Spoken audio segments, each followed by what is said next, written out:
There's a joke in marketing that was said a painfully long time ago, but it still has some relevance today. And it's this: I know half of my marketing is working. I just don't know which half. It does not have to be that way. Marketing strategies can be tested for their effectiveness, should be tested for their effectiveness. And my guest today is going to share her insights on how she does just that. I'm Carl White, principal at Mark Advisory Group, which is a healthcare marketing agency, and I'm also the host of Practice Care.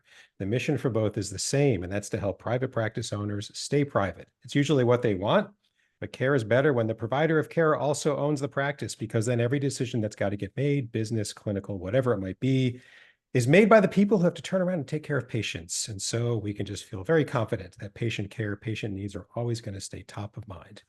My guest today is Dr. Heather Levites. She is a board-certified plastic surgeon with a special interest in advanced cosmetic surgery. She earned her undergraduate degree at MIT and after attending an arts high school in New York City. She earned her MD at the State University of New York at Stony Brook and completed her plastic surgery training at Duke University. She went on to complete an additional fellowship year of specialized training in aesthetic surgery in Charlotte. Dr. Levites opened the doors of her own practice, LevityLifts, in August of last year, 2025. And additionally, Dr. Levites is clinical faculty at Duke University. My gosh, you're busy. Thank you for taking some time out to come on to Practice Care. Thank you so much, Carl, for having me. I'm really excited to be here with you today. Thank you as well. We don't talk marketing very much on Practice Care. There's so much to a business, but this is kind of a marketing topic, and I'm looking forward to it. Anybody who's listened to more than 2 episodes is going to know where I'm going to start. It's not there. I asked for a brief bio. That's what you gave me. Fill in some gaps. Tell us more about yourself. So it's really interesting, my journey to plastic surgery. People ask me how I chose it. It's really a lovely combination of my right and left brain. I was a dancer when I was younger. I love art. I still love to draw. So it really taps into that creative side, but also, of course, you have to get through med school and residency and science and math of it all. So and then I get to interact with people. It's just the perfect combination of all my skill sets. Do you get, what's the craziest sort of plastic surgery request you've gotten? I mean, oh gosh. Well, I don't, I because think you said art left, I'm like, all right, does she see a face? It's not as a blank canvas, but like, I wonder what I could do there. And I wonder what they're going to ask for. And could that actually work? And yeah, and it's not so much crazy, but I do think about fat grafting and fat transfer as kind of like sculpting. And that's really how I see it in my mind. And it's the negative space of removing fat from one area of the body and what that looks like, and then putting it into another part. And a lot of it is kind of figuring out what my aesthetic taste is and what the patient's aesthetic vision is and making sure that they align. But that's always a very, very fun procedure for me to do, whether it's fat grafting in the buttock, in the breast. My favorite is in the face. I also do hands. So that's probably one of the more interesting things that I do. Of course, in residency, you see crazy things like, sure, re-implanting arms and fingers and all kinds of things. But I've left that behind to do the softer side of plastic surgery. Yeah. All right, one more question before we get to the top. So hands, I didn't expect to hear that. Is that more like people want their hands to look better, or there's there was an accident and they need to be? Usually they want their hands to be rejuvenated. And a lot of times it's patients that we've done a facelift or other facial rejuvenation procedures. And then the hands are still kind of the dead giveaway. As we age, we lose fat from the hands and you get kind of those like spindly, almost old lady tendinous hands. And so just adding some fat into the backside of the hand can really help kind of soften things up. Never would have thought of that. Now I'm never going to forget that. There you go. Learn something new. Yeah. All right. So we're going to turn our attention to the topic. How do you measure marketing strategies? Well, that's anybody can measure things poorly. And yeah, you've lived through it. We're going to go through that. I see it. I'm asked about how are we going to know if this is going to work, how fast, anyway. So the way I want to get into this is I want to start with we're going to use you as an example. What are the core parts of your own marketing plan? We'll start there. I'm going to ask you how you measure them. And so how you got there. So what are the core elements? So I think when I was first setting up the practice, things started with setting up a really lovely branding kit. And that involved colors, fonts, the name of the practice, the mission, all of our brand values. So just making sure that we do tap into the different marketing levers, Hmm. everything was cohesive, and I was telling an appropriate story across all the different channels. Hmm. So I brought on a branding expert who had worked with Nike and LeBron James and was very probably overqualified for her assistance in my practice, but she helped come up with the name LevityLifts, which is It's a cool name. It's yeah, very clever. yeah. It's really I, good. and I give her most of the credit for Yeah, that. I had told her Levites is a very kind of difficult name to say. I think once you hear it, it's not so hard, but on a piece of paper reading it, most people get it wrong, which is sure. fine. Yeah, So I wanted something that was like maybe a play on my name and invoked, plastic surgery in some way. Obviously, we had to think about domain name. We wanted hmm, something that was available. So a lot of our original ideas were scrapped because the domain name wasn't available, yeah. or the trademark. So I think setting yourself up for success with a good name and branding and having all of that in place first before you start spending money on marketing itself is really important. Yeah, and Uh, just side point to listeners, this one's hard to measure, but you I'm going to make a statement. It's going to sound painfully obvious, but it's ignored every day. Whenever you talk about yourself, you want to say fundamentally the same thing. And everybody messes it up all day long because they just don't think about it hard up front the way Heather did. And so it's a little harder as you're trying to figure it out. But once you figure it out, man, you go fast and everything's really easy and it's worth it and it's important. And anyway, keep going. no, that's exactly right. Same I with the mean, color, same with everything. You every time you talk about LevityLifts, it should be principally the same story expressed with the same visual requirements. I don't know why that's exactly. so hard, but it's just, yeah. It's just, and really, Carl, none of this is taught to us in medical school, Yeah. right? Yeah. And I had a little bit of an advantage. I majored in finance at MIT and was, a little bit more of the business side, at least in school. But again, practical application is completely different. Hmm. So I think surrounding yourself with people like you or your family and friends who have some experience and just being receptive to feedback in the beginning for things that we don't do well and we Yeah. don't Yeah. know Yeah. is part of the problem and part of the solution too. Yeah. So Okay. yeah, So so you that had all that. Yeah. Get yep, us back on had all of track. Yeah. that. And then the first thing we tapped into was organic social.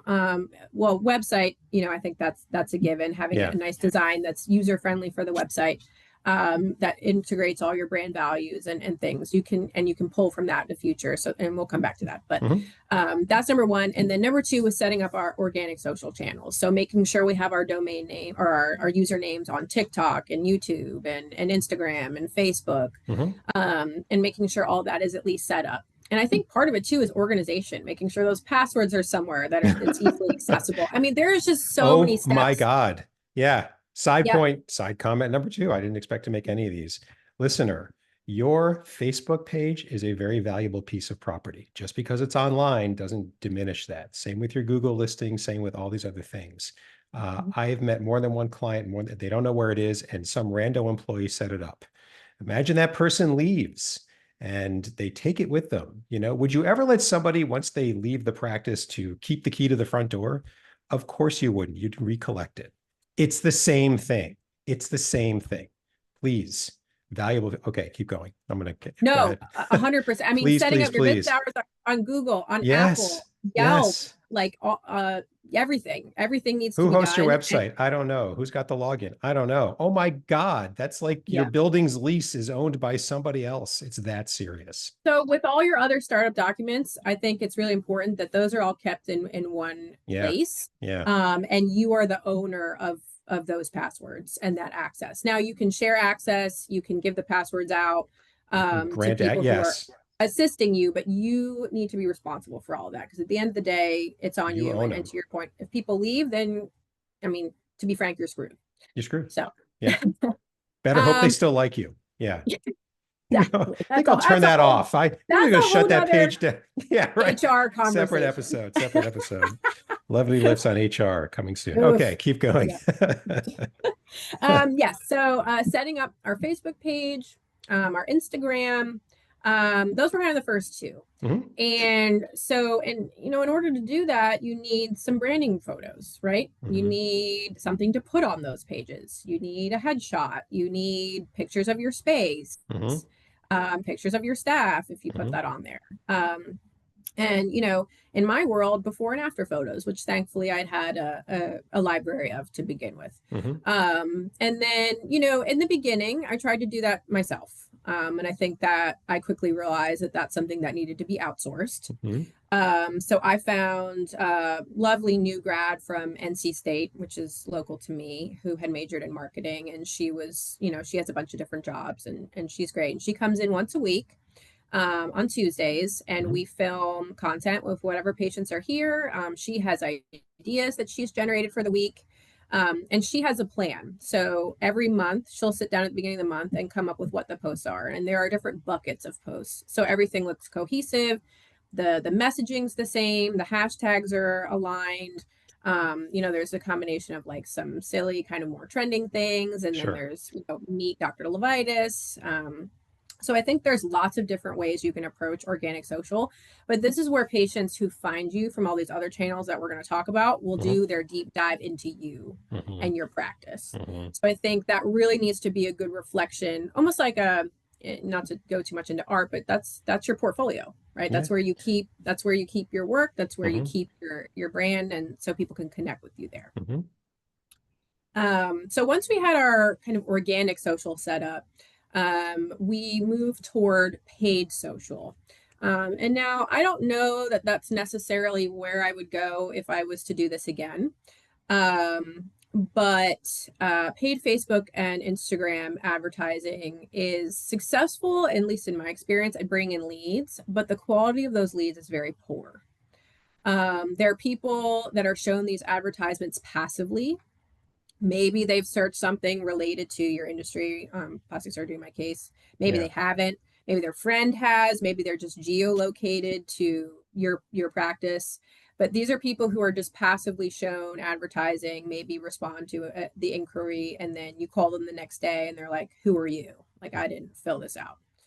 And I would say, Really? one, You filled out a form with 5 fields and you're telling me right now you didn't fill it out less than 20. Yeah. See, but that's the quality of the lead, right?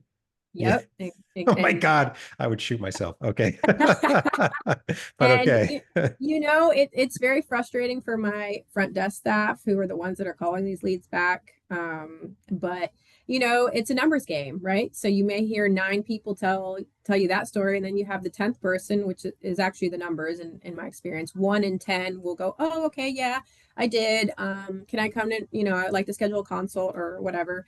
And then of those, maybe 1 in 3 will actually come in. So now Yeah. of 30 leads that you've generated off social media, maybe you get one person in the door. Of the ads, of the paid ads. Yeah. Yep. Yep, Yep. exactly. Yep. So should we keep talking about paid social, or should No, I that's move to, good enough. Yeah, let's yeah, go to like any other kind of the core parts, not every last part of the plan of your marketing plan, like the core. Because the next question is, and you sure. already sort of answered one, is so how'd you measure all this? How'd you do it well? You just said, Yes, if I did do it over again, I wouldn't do paid social. Well, you right, must have measured something to come to that conclusion, right? So, yeah, correct. yeah. And really that it's customer acquisition cost. So it's not number of leads, it's not how many people walk in the door, it's number of people who are booking a surgery, Hmm. number of people who are actually spending money. Hmm. So just in that example, let's say you get 1 in 30 to walk in the door, and then your conversion rate, which in our universe is how many people consult versus actually book something. Yeah. Normally for me is somewhere between 60 and 75%. Hmm. For those patients, it's probably more like 30 to 50%. Yeah. So now all of a sudden you have 100 leads and one person has booked a surgery. So you just have to look at how much you've spent on generating those 100 leads versus how Hmm. much that surgery. And if you have a $10,000 surgery or you have a $30,000 surgery, that also makes a difference. Yep. But in my practice, for any marketing channel, if the customer acquisition cost is anywhere around $1,000, I think I've done a good job. Okay. So that's my metric. Okay. And that's based on average cost of surgery, the cost of goods of the surgery, Hmm. and overhead and margins for an established practice being about 50%. Right. So that's my kind of metric. And I think in discussing with colleagues and things, that's pretty universal in the plastic surgery space. Are you doing any SEO? Like the, sort of the Google side of life? So definitely. So it's more on the paid search right now, Okay. than SEO. But to tackle SEO more organically, I have a PR firm that I Okay. work with. Okay. So, and their goal is to get as many, articles out there, as much publicity for me that's backlinking to my website as Mm-hmm. possible. Okay. And then once you have these articles that are published, you got to put them then on your website as a blog because it Mm-hmm. all talks to each Mm-hmm. other. Mm-hmm. So that's in terms of SEO, that's kind of my strategy there. And that seems to be working well, at least for a new practice, Mm-hmm. to at least get my kind of presence established. So I kind of tapped into this paid search, Google ads, Mm-hmm. more Google ads. And I think that is probably my most successful marketing channel at this point. Okay. Now, I think it's a little bit of a hard pill to swallow in terms of how much money is spent. You mean But by if you you or go just by the universe? by, well, both, but by me, and to be transparent, I spend about anywhere between $12,000 and $15,000 on management fees and ad spend per month. Wow. Now, again, if that's bringing anywhere in, my metrics right now are 3 to 4x ROI. If Mm-hmm. if that's what I get off of those paid ads, then I'm pretty happy. Mm-hmm. I think as the practice gets more and more established, I think that expectations. Yes. Yep. Yep. And maybe I shut that lever off a little bit. I don't need it as much because I'm getting more referrals, more word of mouth. But you also can't necessarily measure, let's say you get a patient from those ads. Maybe that patient sends you, their mom comes in, or they come back for another service. Yeah, it's true. So the customer lifetime value is much higher than just that initial sale. It is true. So, Yeah, and then it becomes, how do you measure all this? Like, I how do you know. get this information? I know. And Yeah, that's the like a couple of points. One is for a new practice, especially in the Google part of the marketing world. It's common to do organic and ads at the start because Mhm. ads can get you to the top of page one, assuming you're paying the right price, whereas organic takes a while to climb. Mhm. Then, as you see one rise, you can decide if you're going to keep ads where they are, taper, some taper because, you know, They don't need it. you don't need it as much because generally people who find you organically are looking for you more to begin with. The conversion rate's higher, all those things are higher, but it takes Right. time and so you're doing both. Um, Right. yeah, that's I forgot what the other point I was going to make, but let's keep going. I had another one. Well, and I think with the paid the Google ads as well, you have to find a firm that's on top of things because our profession, our industry is so seasonal. Hmm. People might be searching for lasers in the wintertime. They're not going to be searching for lasers in the summertime. So that you Yeah, really need, and I have weekly meetings with my management firm to go over which keywords are working well, which are converting, but maybe for things that the patient doesn't spend as much money, so it's not worth the ad yeah, spend. yeah. Or like for example, lip filler. There was one week, our customer acquisition cost for a lip filler patient was maybe $500, but lip filler is, the appointment is $800. Mm. So, okay, well then does that patient go on to spend more money? Hmm. Not really. They're usually younger. They're not interested in other procedures just yet. So Yeah, we shut that down yeah, and we increase spend elsewhere. yeah, yeah. So I think staying on top of that and being actively involved is really important. Okay. So that's a good, the core parts of your plan. How did you, I mean, how did you come around to figure out how to test these core parts, what you learned? You came in way ahead of the game. I mean, just spending any time in business says we ought to know if these things are working well, even if you're not sure how. So you mentioned, acquisition costs, lifetime value. It is a tough one. You're right. Like, you get that first pay, first patient, and then do they come back for another? The best I've ever seen it done, and this is when I was in big corporate, is we say, with all this variability, we're just going to pick some sort of blended number. And that's what we're going to use for lifetime value of a customer, even though we know there's a lot of variability in real life, but that's what you pick, because otherwise you'd go crazy trying to keep up with all the variability of, additional treatments and my friend kid, blah, blah, blah, blah. So yeah, you just And I pick one think and that's go. exactly what we're kind of working towards is at this point we have a little more than a year's worth of data. It takes time. So Yeah. it takes time. Exactly. I think the simplest, easiest answer, especially for a smaller practice, is you put it on your intake paperwork, right? Where did you hear about us? How did you find How'd you us? find us? Yeah. And sometimes the patients will, their favorite is they just put online. And then, you train your staff. They go in the room, hey, it's so nice to meet you. How did you find Dr. Levitis? And then So, maybe they give you more of a story. what we do with our clients is we don't make it, and they can type in whatever they want. Here's a drop down list with maybe 5 or 6 Yep. tops, one of which is always other. But yeah, Yep. friend or family referral by another doctor, Google search online. You could put in whatever you're, and because otherwise, yeah, if you give people the ability to say anything, well, that's just what they're going to do. And and Yep. sometimes Yeah. the answer is, I saw you on TV. Well, no, you didn't. We're not on TV. Like, damn it, just, just give them the pick from here. And then, Yep. yeah, yeah. So, Yep. but same thing on your form. Just choose Drop from down. one of the following. Yeah. I think that, I mean, and honestly, that's an excellent point. We should implement that. But I think giving people less choices leads to less error, less margin. Yes, don't. Yeah. Heard you on the radio. Yeah. I know that's not true. Yeah. I'm not on the Exactly. radio, like, damn it. Promise you. Um, My friend told me. I, okay.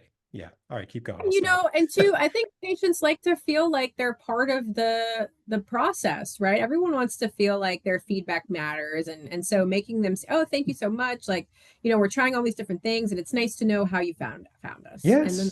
okay, Yeah. that makes sense. Yeah. That's why they're asking. Kind Absolutely. of involving people. There's that emotional component. Yeah. So that's the biggest one. And then from there, we're not busy enough right now. I have my front desk staff just honestly keep Google Sheets that we share with the various people who are responsible. So Okay. Google Ads, Meta, PR, and then we tally things up at the end of the month and we kind of look, how did we do? What can we change? And in the various meetings with the people who are responsible for each channel. My Google ad management team obviously can track clicks and phone calls and things like that. And, they'll show me these metrics at the end of the month. Oh, like you spent this money, but you got like 500 leads. And I'm like, well, great, but like that's not what matters to me. Hmm. So I've been having to train them to kind of come back down to earth and get on my page. Like Did we you might ever be. have the conversion discussion definition? Well, we count a conversion as any phone call over 45 seconds. I'm like, really? I can be on hold for more than 45. And you're going to count that as a, did you have Right. that one with them? We did. Yeah. That was an early one. I had look to me, conversion means patient walks in the door and they book a surgery. Like Yeah. that's Yeah. that's what that means. We ran their card. That's a We conversion. Like, I kind of sort of, I mean, and they didn't exactly. fight it afterwards. Yes, exactly. Yeah. Again, that's a whole nother topic on Right. no shows and do you charge a consult fee and whatever. Right. But and I Right. have Levity opinions on lifts that. on patient rep. Third episode. We can do that one too. Third episode, exactly. Yeah. Through my electronic medical record, there's a way. Most of my bookings come from online, so patients will click the link either on my website or in one of my bios and schedule an appointment. They're forced to put in a credit card. I learned early that when you don't charge people or threaten to charge people, we used to get a lot of no shows, which was a waste of time. Hmm. Now, one could argue that in the beginning, when you're not busy, like it's better than nothing. Maybe some of them come, but now that my schedule's full, if people don't show, it just doesn't make sense. Yeah. But I can create unique booking links. Hmm. So I could have one where it sits in my TikTok bio, so I know Hmm. a patient comes through TikTok because they click that link. Hmm. And so that's an easy way for me through my electronic medical record to be able to keep track. Now, somebody may look at my TikTok and then go to my website and book. So that's where the clarification on a form comes from, right? Hmm. Like, oh, I found you on TikTok, but Hmm. if you look through my EMR, it looks like they came through my Yeah. website. So, Yeah. it's not a perfect solution, but at least gives me It a little never bit is. more Yeah. information. It never is. In your gut, would you say we're probably 80% accurate? Would you Yeah. say? I Yeah. mean, you're Yeah. kind of there. It's Yeah. just, yeah. You Yeah. I said think something. Go 80% ahead. is fair. Yeah. No. So you said a couple things about sort of what you learned. Early on, you almost said it in passing. You mentioned planning and calendar. And I kind of want to come back to that because, let's throw it at the wall and see what sticks. Let's try the idea of the week. These words have literally been said to me, and there's no Mhm. planning. And so it's hard to measure something if you didn't plan it up in the first place. You can be done. Exactly. You can go back and look, but you know, there's more to a plan than we're figuring out what we're going to do. Now you know what's coming, so you can set up the measurement after effect. Were you calendar from day one, like planning from day one? No, I was not. And I was realizing that, to your point, I was just kind of throwing darts at the wall when I was Yeah, in charge of my social media and doing everything myself. And that's when I realized I needed to bring people in, because if I'm just throwing darts at a wall, I have no idea what's sticking. yeah. And so, we try to coordinate across the different channels. So this month we're running a sunscreen special. I mean, this is Hmm. just a silly example, Yeah. but that means we need to send an email. And I don't think people tap into their email marketing as much as they should. I have Hmm. a list of however many thousands of patients that are proven customers of my They business. already like you and know you. Maybe they'd like Exactly. to, she's right. I should go get some sunscreen from them. Thank you for telling me. And even if Simple. I'm not running a special, we're doing something informational, patient Hmm. spotlight, or, look at Dr. Levitis in the news. Hmm. But all of that has to be planned out, and all of Hmm. it has to be coordinated. So Hmm. the email goes out, we run Google ads that say so, and then it's posted on my social media. So Hmm. people who are seeing a Hmm. consistent message across all the different channels. Right. Right. And then, the ultimate metric on the back end is, did the revenue that came in beat the cost that we spent to get that revenue? Correct. You're light years ahead of your peers, um, many of them at least. And yeah, I mean, you are. It's the ultimate. It's just hard to argue with that, with what the numbers say. How long did it take you to get there? So And how we painful oh, was it? oh gosh, it's been so painful. But when you set to your point, when you set things up correctly, it makes everything else much more smooth. Hmm. I started opening, or soft open, my practice in 2024 Hmm. before my space was complete. So we were functioning out of temporary operating room, rented spaces. And so all of these things were going on before the office even opened. Hmm. So I think I was in a position to hard launch, and have it be very successful. I've been very fortunate. From mentors, I've been told that you're really not going to turn a profit for the first 2 years. I was profitable from day one. So, Hmm. and yep, and that includes, I purchased my space. I paid for my build out. I didn't need to take any loans at all whatsoever. And Wow. we really just bootstrapped this whole thing. Hmm. Um, and it's been very, very rewarding. Hmm.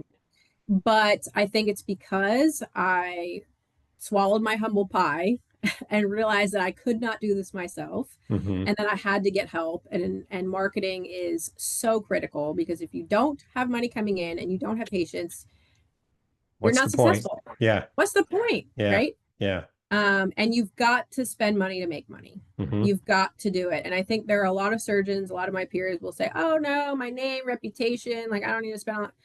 At the end of the day, you're a business, and you need to function like a business. And within 5 miles of you, there's others who are saying the same thing that have a head start on you. And so I'm sure Correct. you're great at what you do, but that doesn't mean people automatically know it, Mm-hmm. you know? Exactly. So Yeah. what are the few like big lessons you say you've learned about measuring the effectiveness of the marketing you're doing? Um, Lessons. Well, I think don't let whoever's doing your paid ads bully you into thinking that they're performing more successfully than they really are. Okay. But I think Let me really just, how go do you ahead. do that? Like one tip on how you do that. I think it's just the repeated back and forth. And I send my Google team weekly updates on how much revenue we brought in from the ads, and Okay. teaching them that this is what matters. Hmm. These are the things that are converting. These are the things we're booking, so that they Hmm. can go back and make adjustments on their end. And that whatever their metrics are is like not helpful. Yeah. All that matters is what's coming in the door. Would you say that what we talked about earlier, about the we need to agree on the definition of what a conversion is? Like, I'm Mhm. wondering if that would be just because anybody, you as even if you don't know a thing about Google Ads, that if you perform the surgery, that was a conversion. You know this. You don't need to Yeah. be in marketing at anything to know that. It's Hmm. not about a 45-second phone call or this or that. And if you listen, or if you're thinking about doing this, you don't get agreement on that. You either have to agree on some other definition that they say, But don't drop your ground, I guess. I don't know how to say it. Stand your Mhm. ground on that Stand your one. ground. Stand And your I think ground. also, and I mean, this seems so straightforward, but most of like my PR firm, Google Ads, social media, they all try to lock you into these very long-term contracts, and it's in Mm-hmm. the fine print, Mm-hmm. and they just auto charge you. And I Mm-hmm. think, you're in the position of power here. If you want to test out the channel for a month or 3 months, which that's what I landed on for each of them, 3 months, Mm-hmm. and you can do that. You have to just say, look, I'm a new business. I don't have the funds to commit to this for a year. I need to see if it's working first. Let's do 3 month trial. And if I can commit, then we can extend it. But you're this is a negotiation, right? Yeah. Everything's a And negotiation. if we agree that the definition is a booked appointment, um, how much time do you guys feel you need to get to that point where it's either going to start working or we know that it won't? It's going to be 5 months. Let's go. Yeah. Okay, we now agree. You've got 5 months. This is what we're looking at. Don't care about anything else. I mean, you kind of do keyword volume, all these, they're like leading indicators, but the one that matters is, did we get a booked appointment or not? And so Right. And stand your and ground. you have to include their management fee in too, right? Yeah. Because for them, they're just looking at ad spend versus their conversion, these 45-second folk. For me, it's however many $1,000 a month management fee as well, right? Yeah. Like that's still money that I'm spending. Yeah. So that has to get factored in. So there was all Another, of, I didn't expect to have, but another one on that is, and I don't know what you're doing, but my recommendation is there are some firms that say that you pay them one number, and that's both the management fee and the click ad budget. I would mhm. say have that separate, that you pay your credit cards in the Google account and their management fee is separate. Why? Because if it's all in one pool, they can blend it together and maybe pull a little bit more, and maybe they spent a little less on the Google. So they should be separate, And separate, separate, also separate. And there are some that say selfishly, we do it separate. Others that say just pay us. It's easier. I don't think so. Like to me, no, I'm going to keep looking around. agree. And not bad getting a bunch of credit card points from those Google ads. Yeah, And we talk that's about which true. I did all the No research, patience, but but my flights are free forever. yeah, the Amex Business Gold is the best. So you get 10x on Google ad spend. Again, Wow. that's a fourth we But you could talk should about. still pay both separately. Yeah, exactly. And then two, how much is being spent Mhm. exactly, and if you have room to grow. Yeah. Um, so I think that's an excellent point, and that was definitely something I looked for when I was looking for an ad agency. The other thing you mentioned was unique, unique landing page or unique links for each channel. So you've got a booking link for TikTok that's only for TikTok. You've got another one for in each one of them. You could do Yep. this with phone numbers too, listeners. There's a lot of sort of call tracking services. It's really, really smart. Just stay HIPAA compliant. Not all are, they have like a higher to anyway. Um, that's how you know. It's the same idea of how'd you find us on the new patient registration form. That way, you know where they're coming from. And it's hard to measure very much if you don't know where they're coming from. Think about a patient who comes in and so what's going on? Well, my head hurts. What happened? You're trying, you as through your questions are trying to figure out what's the cause of this thing. It's the same principle. What's the cause? What's the tracking? So you're setting up the track, you're planning the calendar on the front end. Here's what we're doing for the next month. And you're tracking on the back end to see how well it worked out. It sounds simple. It's not, this and I know this. It's not the hardest thing to set up if you know what you're doing. Probably worth outsourcing, but yes, I mean, this is what we do with some clients. I've got one client where I'm going into the new patient registration forms every month and I'm tallying him up. How'd you find us? How'd you find us? How'd you find? There's no better way to know. I mean, there's just who cares how much website traffic volume there is? Yes, it matters, but it doesn't fill up the cash register. You know, how many Nope. patients booked? Well said. Yeah, how many patients booked? What else have you learned on your journey of measuring this stuff? Oh gosh. I think, just staff buy-in, because you Mm, can't you can't do it yourself. hmm. And I think that, especially with clinical staff who are not used to having to be so business focused, just getting them to buy in. And I think that, we kind of make it like a game, right? Hmm. And I involve them, and we discuss all Okay. this at our team team meetings. And I think that helps them remember that it matters that we know where people come from. That's So I think interesting. setting that up from the beginning is important. How's that been go? I've been thinking on very technical grounds, but there's, how's it been? Soft skills. Yeah. Like, how'd you work that out to like, because you're right. It could be just like another task. Really? I have Yep. to tally this stuff up too now. Like, how'd you get them on board with that?